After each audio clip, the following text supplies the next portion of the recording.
Love infinite में आप सभी का बहुत बहुत स्वागत है। तो कैसे हैं आप सब? बहुत अच्छे होंगे। और आज मैं बात करती हूँ कि आज आपके पर्सन के क्या फीलिंग्स हैं आपके लिए, उनका क्या लव मैसेजेस हैं आपके लिए, ये देख लेते हैं। ठीक है, तो मैंने यहाँ शफल कर रखे हैं ऑलरेडी, तो मैं अब आपको वन बाय वन निकाल के दिखाती हूँ आपके पर्सन की फीलिंग्स। तो फर्स्ट कार्ड इज दिस। वो ये कहते हैं कि मुझे अपने सारे एफ़र्ट्स लगाने दो। मैं अपने सारे एफ़र्ट्स लगा रहा हूँ तुम्हारी तरफ आने के लिए। शायद तुम मुझे मिल जाओ, क्योंकि मैं चाहता तो हूँ तुम्हें ही, और तुम्हें ही देखता हूँ, तुम्हें ही हर तरफ देखता हूँ। सोशल मीडिया पे देखता हूँ, हर तरफ देखता हूँ, लोगों से पूछता हूँ, किसी न किसी तरह से तुम्हारे न्यूज़ को मैं जानना चाहता हूँ, तुम्हारे लिए तुम्हारी खबर रखना चाहता हूँ। और मैं किसी और को चाहता ही नहीं, ये मुझे पता है।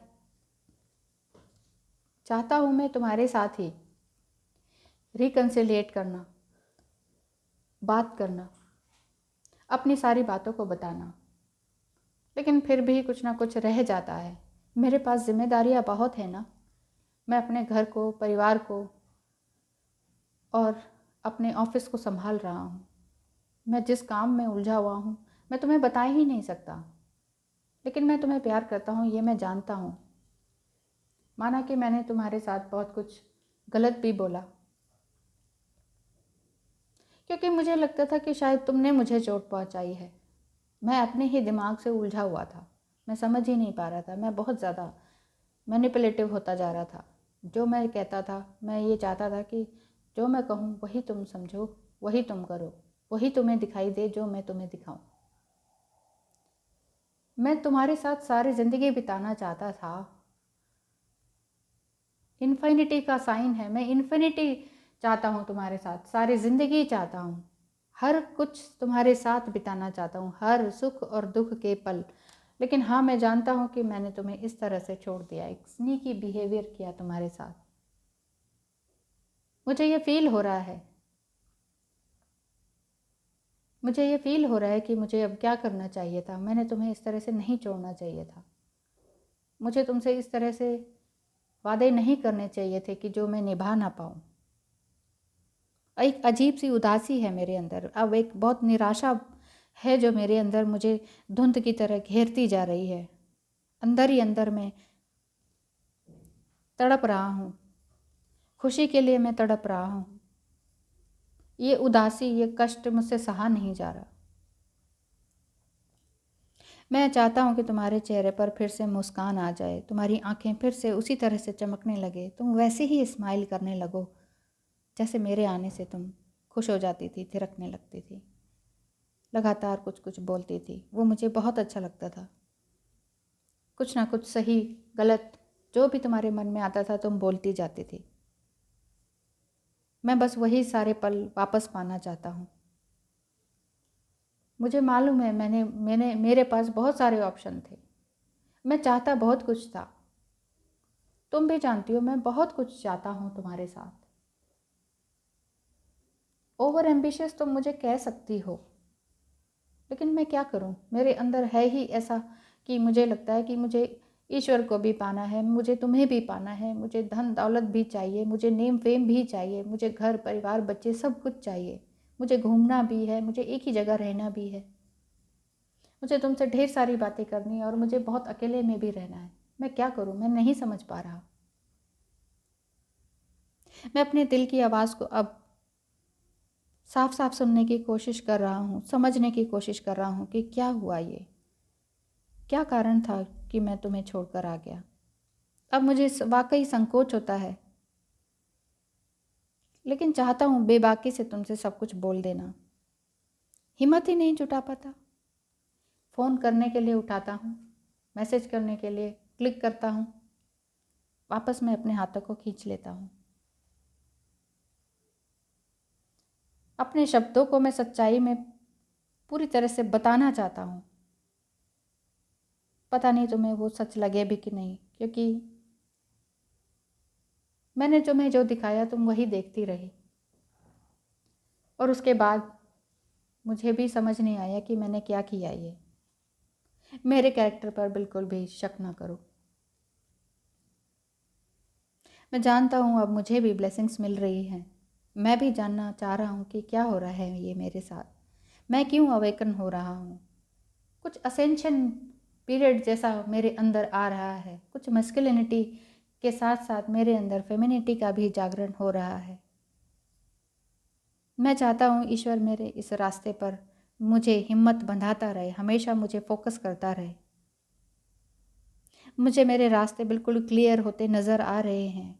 अब मैं इस जर्नी में बिल्कुल भी कोई ऑब्स्टेकल नहीं पाना चाहता। मैं किसी ऑब्स्टेकल को मैं अब देखता भी नहीं। मैं किसी भी ऑब्स्टेकल को अब ऑब्स्टेकल ही नहीं समझता। ठीक है, जो चीज़ हुआ वो गलत था, लेकिन मैं ये भी जानता हूँ गलत सही कुछ नहीं, सब कुछ डिवाइन टाइम पर होता है। जो तुम कहती थी, तुम मुझे समझाने की कोशिश करती थी कि एक डिवाइन टाइम होता है, एक डिवाइन प्लान होता है, डिवाइन मैस्कुलाइन है, एक डिवाइन फेमिनाइन है। मैं नहीं समझता था, मुझे सब बकवास लगता था। सच मानो मुझे सब बकवास लगता था। मैं कभी कभी लगता था कि शायद तुम कुछ और हो, तुम कहीं और से आई हो, तुम इस दुनिया की नहीं लगती। इस इतने असीम ज्ञान को तुम मुझसे पहले कैसे जानती हो। मेरा ईगो मुझे ये समझने के लिए अलाउ नहीं करता था, इसीलिए मैं तुमसे दूर चला गया। सच मानो मैं वाकई ईमानदार हूँ, विश्वास करो मेरा। मैं नहीं चाहता कि अब हमारे बीच कोई और आए। हम दोनों मिलकर कमाएंगे, हम दोनों मिलकर कुछ काम करेंगे, एक अच्छा काम जो दूसरों की भलाई के लिए भी होगा। दूसरों की भलाई करेंगे, दूसरों को अच्छा देंगे, तभी हम कुछ शक्तिशाली हो पाएंगे। अरे देखो, हम दोनों वाकई ही लवर हैं, हम एडम ईव हैं। हम जानते हैं कि हम एक दूसरे के लिए ही बने हैं। ईश्वर हमें देख रहा है, समझ रहा है, आशीर्वाद दे रहा है। सभी एंजल्स हमें आशीर्वाद दे रहे हैं। पहले तुम कहते थे कि एंजल्स होते हैं और मैं नहीं मानता था। मैं फेमिनिटी को समझने लगा हूँ। स्त्री क्या है, क्या उसका मातृत्व है, किस तरह से मुझे काम करना चाहिए, किस तरह से मुझे आगे बढ़ना चाहिए, प्यार, ऐश्वर्य और उत्साह के साथ मुझे किस तरह से आगे बढ़ना चाहिए। ये सच बताऊं तो तुम्ही ने मुझे सिखाया। मेरी उन्नति का प्लेटफॉर्म तुम ही हो। मेरे सही गलत के रास्ते में आगे बढ़ने के लिए तुम ही हो। मेरी दिन दूनी रात चौगनी तरक्की के लिए भी तुम ही जिम्मेदार हो, तुम ही मेरी भागनी हो। अब मुझे बहुत अच्छा, शांत और खूबसूरत माहौल मिल रहा है, क्योंकि मैं खुद अपने आप से असेंशन में आ रहा हूँ। मैं अपने आप को हायर कॉन्शियसनेस में लेकर आ रहा हूँ। मैं समझ रहा हूँ कि हॉस्पिटलिटी क्या है, किसी के आदर सत्कार करना क्या है, कैसा लगता है जब कोई किसी को हर्ट करता है, कैसा लगता है जब हाथ में पैसा नहीं होता, कैसा लगता है जब शरीर साथ नहीं देता। मैं अपनी एनर्जीज़ को संभालने लगा हूँ, बिल्कुल तुम्हारी तरह। मुझे लगता है तुम अब शांत हो चुकी हो। तुम मुझे शायद माफ़ न करो, लेकिन मुझे मेरा दिल, मेरी सोल ये कहती है कि तुम मुझे फिर से माफ़ कर दोगी। तुम्हारे अंदर वो शक्ति है, वो मातृत्व है कि तुम मुझे माफ़ कर दोगी। ये मैं जानता हूँ,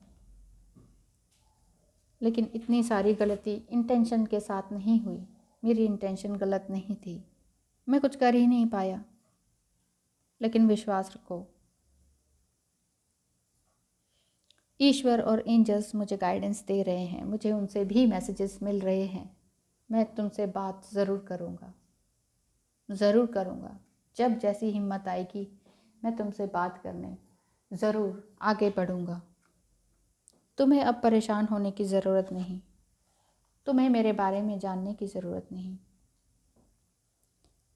मैं यही चाहता हूँ कि तुम शांति से रहो, खुश रहो, सुरक्षा में रहो।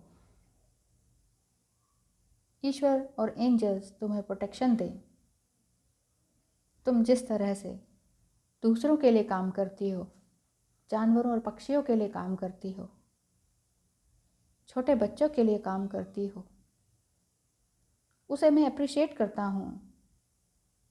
समय मिलेगा और मेरे अंदर हिम्मत आ रही है तो हिम्मत और जब पूरी तरह से आ जाएगी मैं तुम्हें ज़रूर अप्रिशिएट करूँगा। मेरी वजह से शायद तुम्हें बहुत सारे ट्रबल्स देखने पड़े, लेकिन चिंता ना करो, किसी डर में भी ना रहो। मैं तुम्हारे साथ हमेशा तुम्हारे दिल में हूँ। हाँ, सच में मैं तुम्हारे दिल में ही हूँ। तुम मुझे सही मानो या ना मानो, मैं हमेशा मरते दम तक तुम्हारे दिल में ही रहूँगा। अब मुझे इस तरह की कोई शर्म नहीं कि लोग क्या कहेंगे, क्योंकि मैंने ना कहना सीख लिया है। और तुमने तो सीख ही लिया, क्योंकि पहले तुम ही मुझसे कमिटमेंट चाहती थी, लेकिन अब तुमने सब कुछ सीख लिया। सब कुछ, अशांति को शांति में बदलना आपने सीख लिया है। तो तुम्हारी ये जो हायर कॉन्शियसनेस की अवेकनिंग है, तुम्हारी जो ये ज़बरदस्त एनर्जी है, तुम्हारी ये जो ज़बरदस्त पर्पल लाइट है, इस रोशनी में मैं नहाना चाहता हूँ। ये रोशनी मुझे ऊपर की ओर लेके जाती है। अब मैं समझ गया हूँ दिल क्या है, सोल क्या है, हमारा प्यार क्या है। बाकी सब बेकार है, बाकी सब दिखावा है, छलावा है, ये मैं पूरी तरह से जान चुका हूँ। तुम मेरी ज़िंदगी में हो, मेरी आत्मा में बसती हो, ये मैं जानता हूँ। जैसे ही मौका मिलेगा मैं तुमसे बात ज़रूर करूँगा, ऐसा विश्वास रखना मेरा। मैं ज़रूर आऊँगा, ज़रूर आऊँगा।